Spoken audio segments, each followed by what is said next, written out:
Deep in the heart of Central Asia, you will find Xinjiang, a country that has been on the USAID's Tier 2 watch list for human trafficking and has been for 3 consecutive years. In 2021, 4 out of the 5 countries in Asia have been rated in Tier 2 watch list. These countries have been linked for selling merchandise to Temu from forced labor supply chains.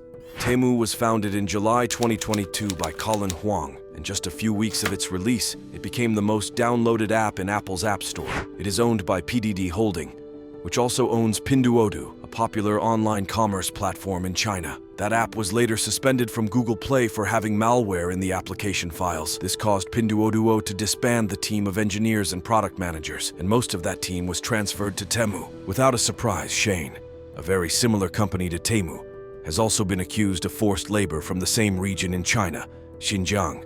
These garment workers often end up working 14 to 16-hour days, 7 days a week. It's estimated that 100,000 Uyghurs and other ethnic minorities are working in forced conditions within Xinjiang. Most of the workers are Uyghurs and other Muslim cultures. It has been said that China is torturing and enslaving the Uyghurs to decrease their population.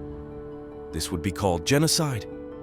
China has been accused of this, but their only explanation is that they are sending the Uyghurs to re-educational camps. Government statistics, the population growth in Uyghur jurisdictions in that area has fallen by 84% between 2015 and 2018. 84%. That's not right. I said, Well, I gave you an official figure. You ask me, I give you this figure as a Chinese ambassador. You know, people have recently been talking about whether or not we can finally say that this is genocide. And what human rights investigators say is that this is not a genocide in terms of, you know, in one go or in a condensed period of time, people being exterminated, but it's a slow process of erasing an identity and a culture and a population. Because we've seen things like forced sterilizations and IUDs being put into women and intermarriage being very much encouraged. Seems that there is some effort to reduce the population. And so some people would say that now should amount to genocide. In December 2021, President signed the Uyghur Forced Labor Prevention Act, a law that bans any goods made in Xinjiang and should be assumed that all goods that are manufactured in Xinjiang are made using forced labor.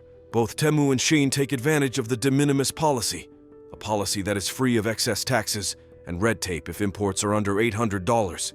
No fees means no entry documentation.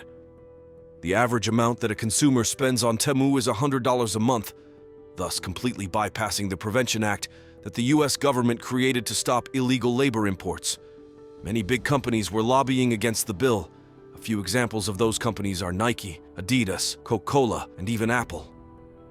A recent investigation by Bloomberg revealed that Shein and Temu have been using cotton from Xinjiang in their clothes, and in the item's description it states Xinjiang cotton. Temu was caught selling at least 10 items made by businesses in Xinjiang and has been called out for it, but no comment has ever come out of Temu's representatives. The United States House Select Committee on Strategic Competition between the United States and the Chinese Communist Party stated that Temu does not maintain even the facade of a meaningful compliance program with the Uyghur Forced Labor Prevention Act. The US State Department has called horrific abuses against the Uyghur people of Xinjiang. Committees gave a report that delivered a critical evaluation of Temu, suggesting that there is an extremely high risk of forced labor contamination within Temu's supply chains. These supply chains in Xinjiang force workers to work without question. Once at a work placement, workers are usually subjected to constant surveillance and isolation. These workers are forced to live in separate dormitories that are surrounded by iron gates and security cameras. When finished with the day, they are escorted back to their dormitories by provincial police officers from Xinjiang.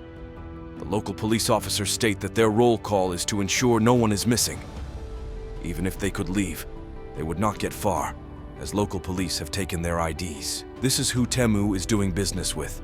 Supply chains that treat their workers poorly and have constant surveillance over them throughout the day and night. These businesses have zero respect for the human race and make them work in dreadful conditions throughout the day, without breaks and in an extreme controlled environment. Stop shopping on Temu and Shein. Thanks for watching. If you have enjoyed, please do not forget to like and subscribe. See you next time.